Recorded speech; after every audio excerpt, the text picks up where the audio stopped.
Batman Forever is the follow-up, kind of, to 1992's Batman Returns, this time being directed by Joel Schumacher, the late and sometimes great Joel Schumacher, who of course has died recently, rest in peace. He directed some great movies like The Lost Boys, and this time we have Val Kilmer starring as Bruce Wayne, or the Dark Knight himself, Batman, and this is a movie that I feel like I always kind of had a soft spot for, but ever since watching it again, it really sucks. And in this video, I'm really going to dive deep into this movie in spoilers, so if you haven't seen it, definitely don't watch the video. And if you'd like to go watch a movie, I wouldn't really recommend it, but if you want to watch all the Batman movies, of course, this one is important. I have a lot to say about a lot of the characters and certain things that happen here, so let's get into it. So obviously, it stars Val Kilmer as Bruce Wayne and Batman, and that is actually one big positive I have with the movie. Val Kilmer is actually really good as Batman, especially Batman. He's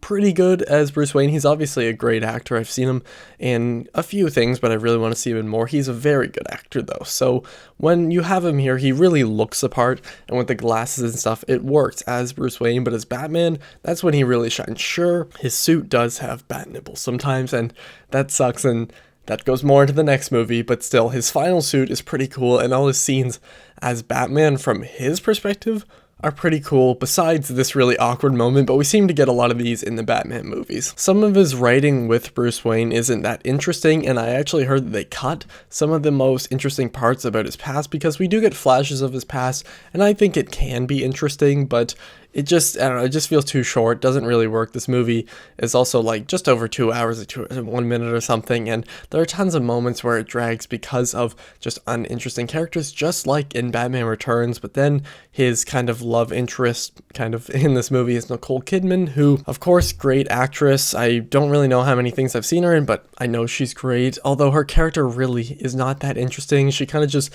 flips back and forth between liking Bruce Wayne, liking Batman, liking Bruce Wayne, liking Batman.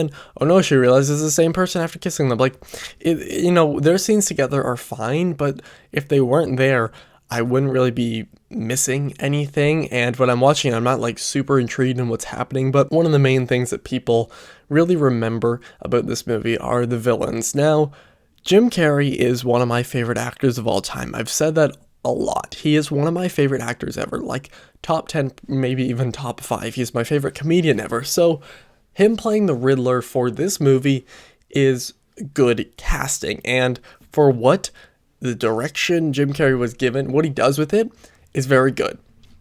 Looking back on it, it's not that great just because the decisions are really weird, and the whole backstory kind of with him, again, I keep saying kind of in this video, but kind of backstory and transformation is a little weird, but Jim Carrey, for what he was told to do, he did it perfectly. Does it exactly hold up? You know, a man wearing literally pajamas covered in question marks and stuff?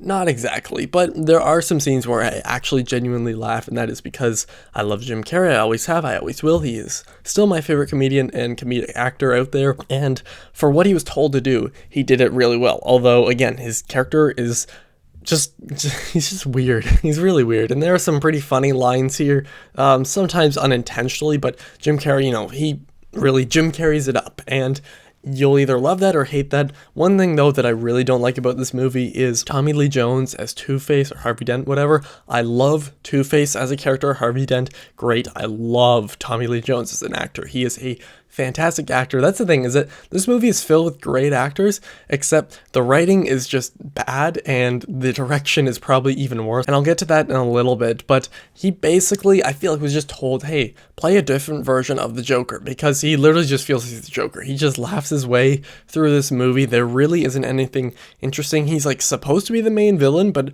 I forget most of the scenes he's in. I think the one thing I remembered, because I can remember the last time I watched this movie, I think it was probably at least 6 years ago, 6 or 7 years ago. I can still picture like certain scenes in my basement, like towards the opening and watching and stuff. Because again, I just like the other ones, if you haven't checked out my other reviews, I recommend you do, because I'm not going to repeat everything, but I've seen all these 80s and 90s films quite a bit, the live action ones, and this one I always thought was better, but after rewatching, I was like, it really really isn't that good. Harvey, or Two-Face, is really not an interesting character. He gets overshadowed like crazy by the Riddler, and also his men. They kind of just are equal on the level there, and Tommy Lee Jones, again, is a great actor, and it all really comes down to the direction. I think the reason this movie failed is because of the direction. Now, Joel Schumacher, as I said, can be a good director. I really love The Lost Boys. That is one of my favorite kind of nostalgia 80s movies. Now, I don't like have a ton of nostalgia with it, but I really love that movie. I think it's a great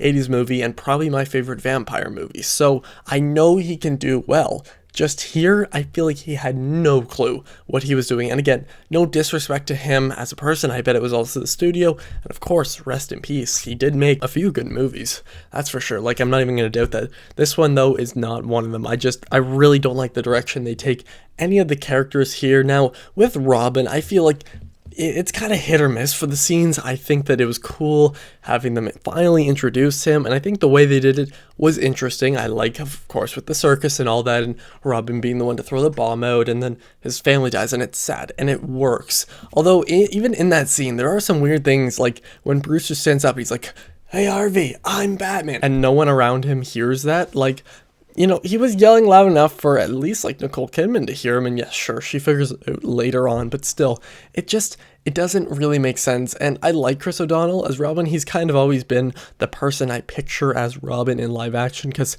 he's really the only one that I've had that isn't like a Nightwing or an animated one, so he's pretty good. But again, the writing with this character is really not that interesting, and that's kind of how I feel about Batman Returns. Now, Batman Returns is a lot better than this one. This movie is just filled with scenes that are way too silly and just don't work. The tone is not captured well. It's also all over the place. When they try to go for emotional scenes, they don't hit as hard as they should. There are some good scenes focusing on Bruce's past, but again, a lot of them are cut short. All the performances are good enough, but the movie just is so forgettable and so bland, and it really shouldn't be. It should be this fun, exciting movie, and that's what they wanted it to be, but in the end, it just really isn't that good. Batman Forever could have been great, but the over-reliance on silly moments turned out to be just plain annoying. The performances are too over the top to be taken seriously, and there are plenty of pointless moments here.